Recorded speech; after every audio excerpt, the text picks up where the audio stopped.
Hi, good morning. This is Christine. It's November 13, 2014. It's in the morning, early morning, and I had a dream last night. I'm going to call it the 50-foot woman. There's 4 parts to it. The first one was, I don't know if anyone remembers the TV show Happy Days from the 70s. Howard Cunningham and Ron Howard was Richie. Well, in my dream, I was in a house, and Howard Cunningham was the father. For some reason, I was in the bathroom, was sitting on the side of a bathtub, and water was running into the bathtub. So I guess we're getting a bath ready for somebody, like children or something like that. I don't know. And he came in, and I was asking him if I could talk to him. And I just felt like I could relate to him. I felt like he was a kind, loving, warm, nurturing man, father. Because he was a nice dad, and that was actually my favorite TV show in the 70s. And, Howard Cunningham was actually a nice guy, and the guy in my dream, that Howard Cunningham type, he was very kind also, and I just felt very comfortable, and I was actually thankful because he was so different than my real life dad, who I couldn't really talk to, and if I did talk to him, he would just yell at me like, why are you doing this, why are you doing that, and how come you did that? And, there was like no understanding. So this Howard Cunningham guy in my dream, this father, who was very kind and warm and loving and nurturing and understanding, and he would listen. I just felt really comfortable, and I wanted to talk to him and about something that was on my heart. It was kind of weighing on me, and he was more than happy to listen. So but I told him not here in the bathroom though. So we ended up going out into the kitchen and sitting at the dining room table. I was sitting on the bench that was by the wall, and looking forward, I could see, the windows and the patio outside the house. And then he was sitting across the table with those windows and that patio behind him, and he was facing the wall. But he was sitting a little bit on an angle. And then Ron Howard showed up. Now, it wasn't Richie Cunningham per se, but it was the, quote, son who showed up, okay? And Richie Cunningham was also a nice guy in that TV show, and he came and sat down on the right, in the chair on the right hand side of the father of Howard Cunningham. I didn't think anything of it in my dream, but I'm just now realizing it's the father and the son who were sitting across from me. Oh my gosh, it was the Lord. And both of them were very nice. The Richie Cunningham, the son figure, was very, very nice also. Both of them were very kind, loving, warm, nurturing men, which is exactly what I needed. A guy that I could talk to who would understand, as opposed to what I had grown up with. My dad, who was a guy who didn't understand, and he would just yell at me and criticize and nitpick all the time.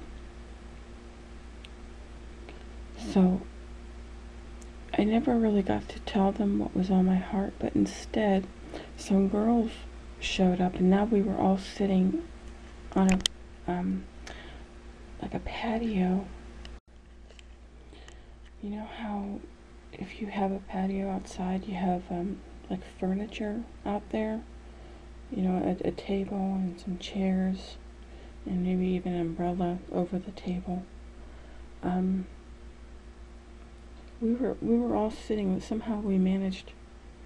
We were just, at one moment we were sitting at the kitchen table or the dining room table in the house, and the next thing I knew, I was sitting outside at this outside patio table, and the 4 girls who were my next door neighbors that I grew up with were there. They started coming been showing up and sitting down at the table next to me. And there were 2 on the left of me, 2 on the right of me, and then 1 in the front of me. We sort of made a circle. So I was like 6 o'clock, and then somebody else was 12. And then, 2 people on my left and 2 people on my right. We kind of made a circle formation, but we were sitting around like a square table. And I told the girls, because now Howard Cunningham and Richie Cunningham, the father and the son, they were gone. It was just me with these girls, and I still had something heavy weighing on my heart, and I told them, can I talk to them? And what I wanted to talk to them about was religion and God, because I just felt like, because they were in my dream, they were Christians. In real life, they're not. They're people with a good heart, but they weren't like Christians per se when I was growing up next to them, in the house next door to them. But in the dream, they were Christians, and that's why I wanted to talk to them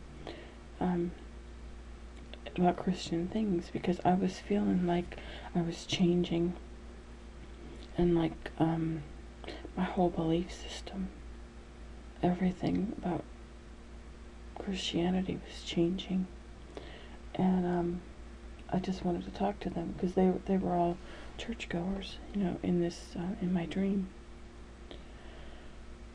So I started telling them that I didn't feel like I believed anymore what I used to believe. This whole thing with religion and churchianity was not in me anymore. And then one of the girls, the girl who was sitting at 12 o'clock, the one who was sitting across from me, she got out of her chair, went behind her, and got a bag, and then came back and put this bag in front, and she and the other girls started telling me about these glasses, and I don't want to call them 3D glasses, or like the glasses that you put on when you're playing a game, like a video game or something like that, but they were some kind of powerful glasses, and they were big, like Elton John glasses. I don't know if you've ever seen him wear those like big glasses. They go, above your eyebrows and down to like the bottom of your nose. I mean, they were just big, and they were clear glasses, and the lens was kind of thick, and it was like a light blue, kind of like ocean, like Caribbean blue, was the frame, and the sides, that go over your ears. So the frame and the sides that go over your ears, they were all this like Caribbean, a darker colored Caribbean blue. It was really pretty. And then the lenses were big circles, and they were big. I mean, you were able to put these glasses over your own glasses. Like if you had prescription glasses, you could put these glasses over the prescription glasses, and it wouldn't affect it at all. And they brought me this bag.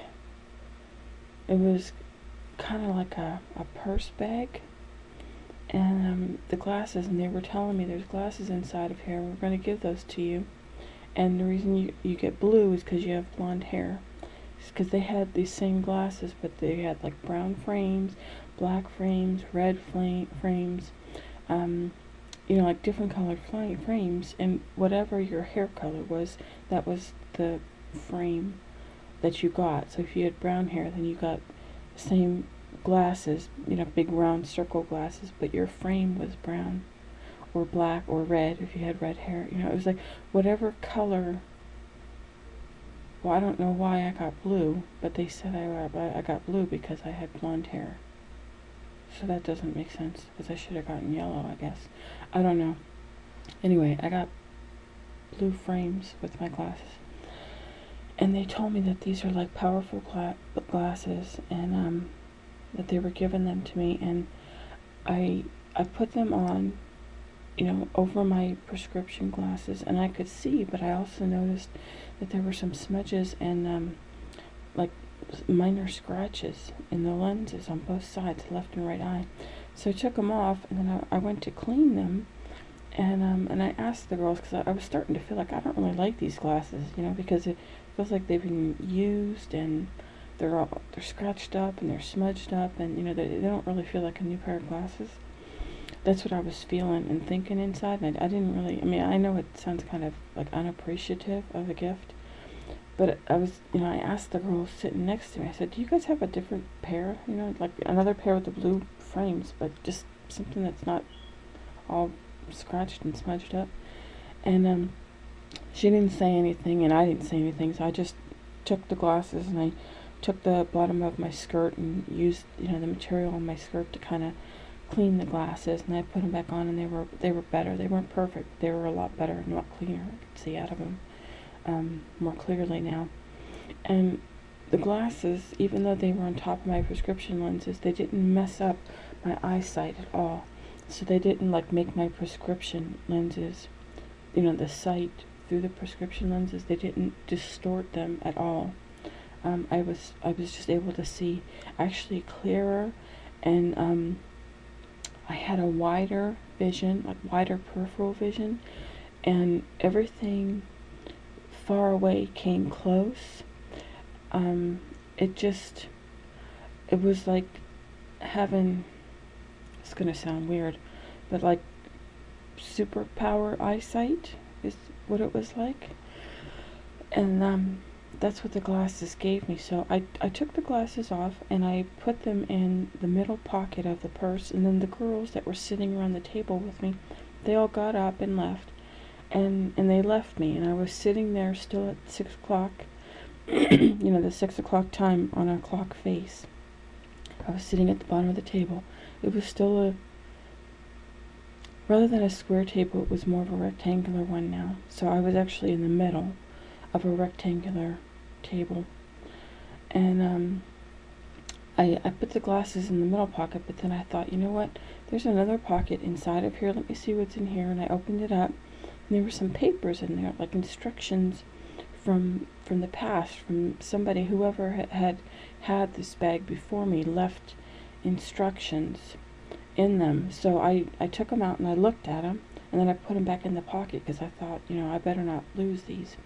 And I zipped the pocket, the inside pocket closed, and then I took the glasses out of the middle pocket of the purse again, or the bag again, and then I looked at the very front of the purse that was the side that was facing me, and there was a zipper pocket in the very front on the outside of the purse. So I opened that up, and there were papers in there too. And when I took those papers out, another girl showed up. She was more Japanese looking, like Oriental looking.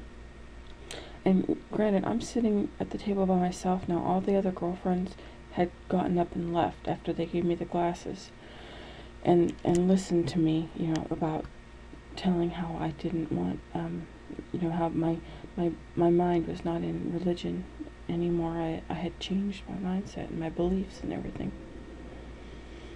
So this Japanese kind of girl, and she looked kind of futuristic, actually. That outfit she had on was kind of like George Jetson type, it was like futuristic.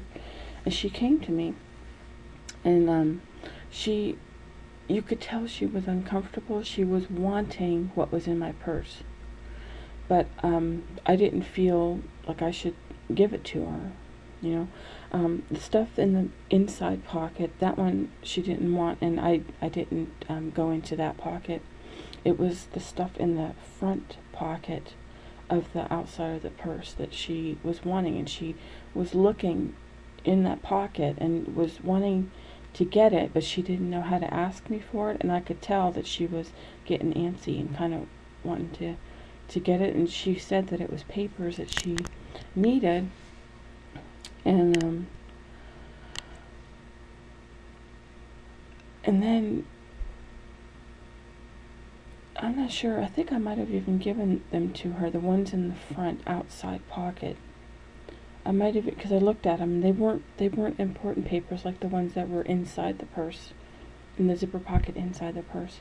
So I think I might have actually given those papers to her, the ones on the outside pocket. And then I ended up putting my glasses, my blue glasses, my blue frame glasses, with the clear lenses. I put those in the front outside pocket when I gave her the papers. And then I zipped it closed, and, then I had my purse. There was nothing, the purse was empty except for the important papers on the inside zipper pocket of the purse. And now my glasses, which were on the outside zipper pocket of the purse. Those were the only two things that were in this purse bag that the girls had given me with the glasses before they left. And so after I gave those papers from the outside pocket to this Japanese Oriental futuristic looking girl, because she was like early 20s, something like that, this huge robot girl, and her, for some reason the name Dana came to me, but I knew it was me. She was a white robot, skinny legs, skinny arms, kind of like a transformer looking type of person. And she started walking towards me from a distance, and as she stepped you could hear it and feel it in the ground. Now I was still sitting in my chair in the grass. I had a rectangular table in front of me with my purse on it with just those two items on it, the papers and the glasses. And the futuristic girl, she kind of, I don't know where she was. I don't think she was still with me. She might have been, but it was maybe like she had stepped away. She wasn't right with me, right at my side with me type of thing. And this 50-foot woman started coming up the hill from a distance, and as she stepped, because she was like a transformer, but it was a robot, and she was all white with a little bit of black, like where the joints were. So, like where her knee bent or her arm bent. And granted, she's all metal. She's a robot. That's why she was skinny, and she had her chest and a head. It was kind of a square head. But yeah, she looked like a 50-foot transformer, a white one, with black where the knee joints bent and the elbow joints bent, and like the neck maybe, and maybe like the waist area where you bend over. All those were black, but she was, other than that, all white colored. And as she stepped, and her feet were kind of like lion feet, claws, like the toes, they kind of curled over. And she would step, boom, and then the whole earth, like the ground, would shake. And then boom with the other foot, and the whole ground would shake. And I could feel the vibration on the earth, on the grass, because my chair I was sitting on the grass with the table in front of me, and she was actually intimidating. I mean, I was feeling intimidated because I felt like I was this little ant. I'm just, in this dream, I'm normal me, okay? I'm my normal height, my normal size. But because she is a 50-foot transformer woman, I look like an ant to her.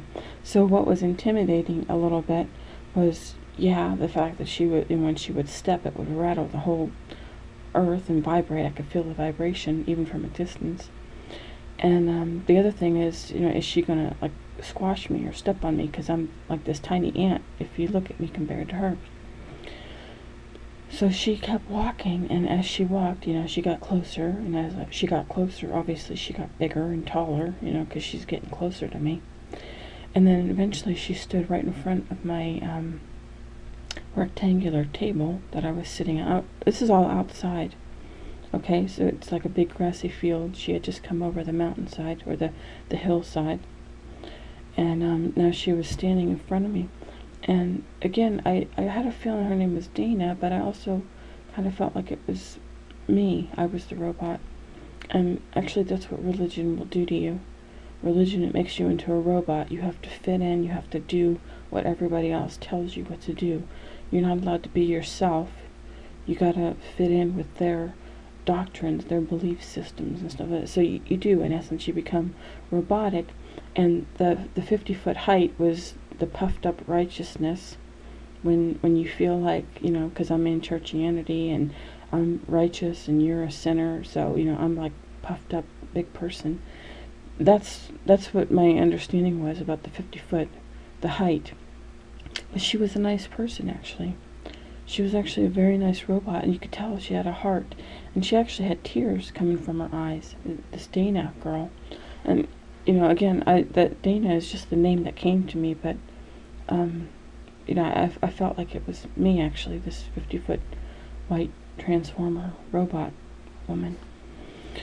And she had some tears coming from her eyes, which was unusual because metal does not cry. But she did. She had some tears from her eyes. And she came up to me and I just sat there. She wasn't going to step on me. She was on the other side of my table, standing there, overtowering me. And I was still sitting in my chair with my purse and papers and glasses sitting in front of me on the table. I was holding on to it because I wasn't about to let go of those two things. My papers for instructions that the people in the past had left me on directions and stuff, and my glasses, which gave me my superpower vision, my blue glasses. This is a weird dream, guys. I don't know. I'm almost done though. I'm in the robot section. This is part 3. So she spoke to me. It was kind of a robot sound, but she spoke to me, and I could see that she had a heart. She was metal and robotic, but she had a heart. She had love in her. She wasn't a malicious or a vicious robot, wanting to destroy like what you see on these Transformer TV shows and movies. And she said she was short-lived. She goes, yeah, I'm big, 50 foot, and I'm puffed up, and maybe I'm pretty because I'm, white, and white is the color of righteousness and purity, which is also what people tend to think they are when they're in religion. She goes, but it's short-lived. She goes, for my height and how heavy I am, because of all the metal, because I'm created of metal. She goes, I'm big at the beginning, and I'm intimidating and I'm tall and stuff like that, but I don't last long because of how heavy I am with the metal and how tall I am. I'm gonna like burn out very quickly. I won't last. And I think that's why she was crying, or why she had tears in her eyes, or why her heart, she was telling me this. So she stepped over my table, because she's big, she's tall. But she didn't step on me. She stepped over the table, and her foot landed, on the other side behind me. And then her other foot came up and over the rectangular table and me sitting in my chair, and it landed again behind me. So now she was standing behind me. So I turned around. I turned my chair around so it would face to the right. So, the rectangular table was now on my left. I could rest my left arm on it. And then I watched her, and she turned left, and she started walking into the distance. And I watched her as, from the backside. But I was also two places. I was watching her from the table behind her. I was watching her walk away in the distance. But then in spirit, I was also in front of her, watching her come at me.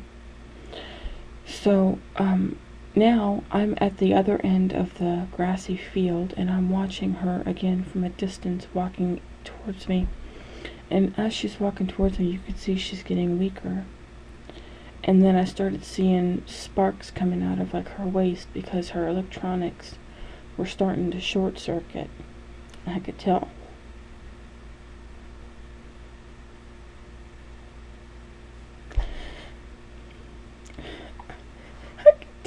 I could tell her days were numbered, and she was going down. She wasn't going to last or be around much longer. And her legs started getting weak and buckling at the knees, and her arms started dangling because she was losing power and strength in them. And then she just fell over onto the grass, and the short circuits started happening more.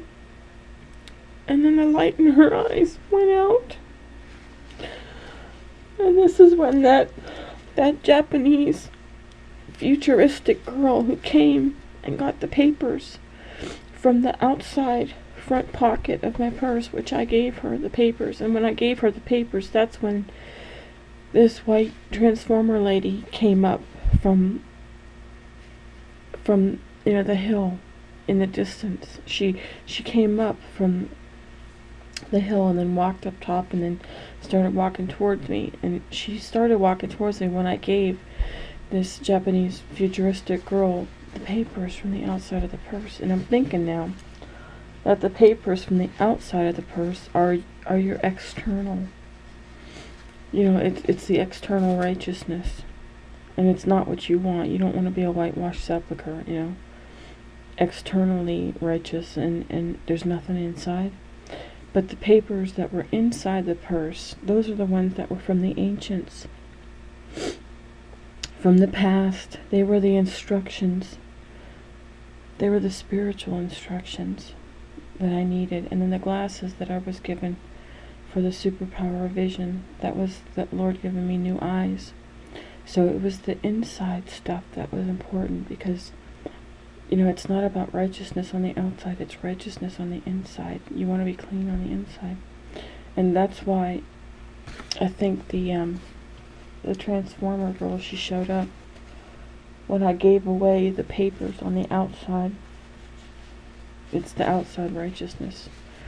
And it was the puffed up 50-foot giant transformer robot who just did what religion and churchianity told you to do. Now I stood there and I was looking at this 50-foot transformer lady who had just fallen face first to the grass, and her lights went out. She short-circuited, and it was true what she said. She was crying because she was gonna die soon. It wasn't a long life for her because of how big she was, now heavy she was, because she was all metal. And the Japanese girl showed up, and what I saw behind the transformer lady was a bunch of other Japanese people, and they were dressed in like skin suits. Not skin like people, but like skiers or scuba divers, how they put those those suits on them, and it's like skin tight. That's what I'm talking about with skin suits. It was like what is that? The swimsuits, like the stretchy material. I can't think of it. It starts with an L. I can't think of the name right now. But that's what it was. It was like stretchy material, and it was a white outfit with, again, black on it. And I'm not sure if it had a triangle or something like that, but it was like a white outfit with black, and it covered even their head. So all you saw was sort of their eyes or their face, but like their whole body was covered in this stretchy scuba diving, skiing, skin tight outfit. And they were all on the ground crawling, like how you crawl through a ditch, like when you're in war, and you get down on your knees and you just crawl because you want to dodge the bullets. Well, there was like a whole mess of them, a whole bunch of them. They were lined up like maybe 10, 20, I don't know, in one row, and then the next row was more, and the next row, and the next row, and it just went back. And they were crawling on their hands and knees, or on their belly, and they were waiting for this transformer lady to die. And then as soon as, she fell over and she short-circuited and her lights went out, they all stood up and they just started swarming around them the way you would see ants climbing all over like a piece of food if you were at a picnic outside or something like that. I mean, they just climbed all over her. And then the next thing I saw, because it just happened so fast, was she was in bricks. They had totally disassembled her and taken her apart and put categories together. And each category was like a brick, like a rectangular brick block, and had paper wrapped around it, and string wrapped around it to like hold like pieces together. So maybe like, certain circuitry was all together, and kind of like when you're moving from an apartment to apartment, you put, all your bathroom stuff in one box and then you label it, and you put all bedroom stuff in one box and you label it bedroom, and you put all the kitchen stuff in the kitchen box in a box and you label it kitchen, and then you put all those boxes into your moving truck, and when you move into your new place, the box that says kitchen goes into the kitchen, the box that says bathroom goes into the bathroom, the box that says bedroom or living room goes into the bedroom or living room. So this way you know where everything goes, and then you just unpack it. Well, that's what happened to her. These Japanese Oriental futuristic looking people who were crawling on their bellies, they were following her because they knew she was about to go out. She was about to like short circuit and die. So they were waiting for her, and then they climbed on her, and then I just saw a whole bunch of, they're like train cars. Actually, it was the size of train cars.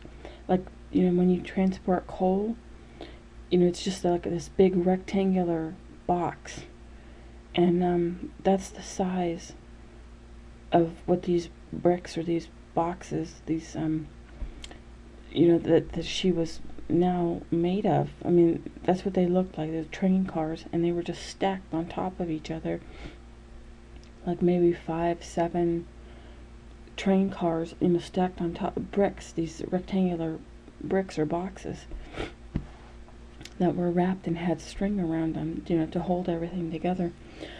And they were like the size of 2 tour buses. I mean, it was like a whole bunch of these boxes, because these train car boxes, because they took everything from her apart, and they put like pieces, like all the arm stuff would go in one box, all the shin stuff, like your calf would go in one box, your upper leg would go in one box.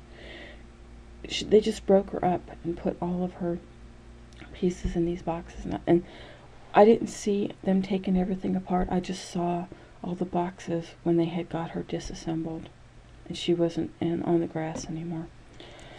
So then the next thing is, I saw 2 tour buses, and they were brown, beige, cream, tan looking buses, and it was like 4 different levels. The very bottom of the bus was the brown, and then it got lighter. There was a tan stripe on top of that, like maybe 1/3 of the bus at the bottom was brown, so that was the largest portion. And then a thin stripe of tan was on top of that, and a thin stripe of beige was on top of that, and then on the top, the last stripe was cream. So it was like earth colors, the brown and the beige and stuff like that. But it got lighter as you moved to the top of the bus, and they were tour buses, but there were no like Greyhound buses, or like if you're a musician and you take a big tour bus. There was 2 of them, 2 tour buses, and they were both the same color, and they had some cursive writing on them, but I don't know what it said, and it was like the name of a company. And there were no windows on these buses. They were just solid metal buses, but you could see the tires, and you could see the windshield in the front, where the driver could look out of. And then the 2 buses, they put all of her parts and pieces, all of these train car boxes, they managed to put all of them on these 2 tour buses, so that there weren't really people on there except for these Japanese futuristic looking people. They were traveling on the buses too, but other than that, the buses were just to transport this 50-foot woman in her pieces and segments, in these train box cars that were stacked inside the buses. They were just to move her. But the reason, because I could hear the people inside the bus talking. I was standing outside, but I could hear their conversation inside, like as if I was in there listening. Like, you know how normally if somebody's inside of a bus and they're talking and you're outside, you can't hear them? Well, it was that way because there were no windows, but I could hear them anyways, even though I was outside. And they were saying that these buses, that it was a good idea to have this company name on the buses because then nobody would know that it was really the 50-foot woman they were transporting. So they were doing this undercover.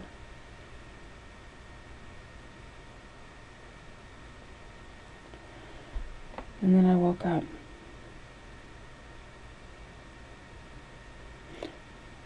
The buses, I don't know if they ever rolled out and started driving away. I don't know where they went. But yeah, they took her. I have a feeling she was me. So the religious part of me is gone. The giant transformer, robotic woman who does what churchianity tells you to do so you'll fit in. I think she died, and that might be why I was crying too. Because a part of myself died, just fell over. It's the giant, the religious giant. And the white color is the righteousness. It's when people think they're righteous because they're in church. But I was heavy, metal, which is unbending and rigid, and robotic. So now all I have is my purse, or my so-called messenger bag, with my papers inside from the ancients, with directions and instructions on how to move forward. And I have my glasses, my superhero glasses with the blue frames, that give me special insight and peripheral vision that I don't have without them. And those are the only 3 things I have: my papers, my glasses, and my messenger bag. So I don't know where the Lord's going to lead me next, but apparently these last 2 days that I've been grieving, maybe it's come to an end. I am still grieving in part about the life I could have had with my ex-husband. But if I had done that, if I had stayed home and had children, I don't know. Would I have learned everything I've learned? Because that's what I've been doing. Instead of being a wife and a mother, I went out in search of God. But the thing is, see, we're learning that now. That God's not out there, He's in you. My life just could have turned out so differently. And I guess I'm going through regret. I don't know. I don't know if I'll ever get myself back on track. I have no idea where my life's going to go now. It's sad, it's bittersweet for me. We got our first estate back, but I got nothing to go back to because I gave everything up to serve the shadow, Lord. Everything was in vain. I don't know. I'm just so confused right now. I'm confused and I'm sad. And I might be in this state for a while. I don't know. But apparently I'm moving in a different direction. So we'll see where the Lord wants to take, where God wants to take this person with her messenger bag and her papers from the ancients in her superhero glasses. Wherever it is, I'm going to be doing it alone. I've got God with me.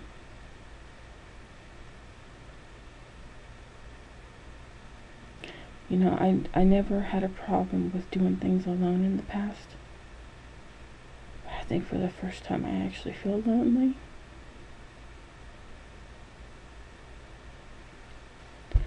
Alright, that's all. This video has been long enough. Thanks, guys. Have a great day. I'll talk to you later. Bye.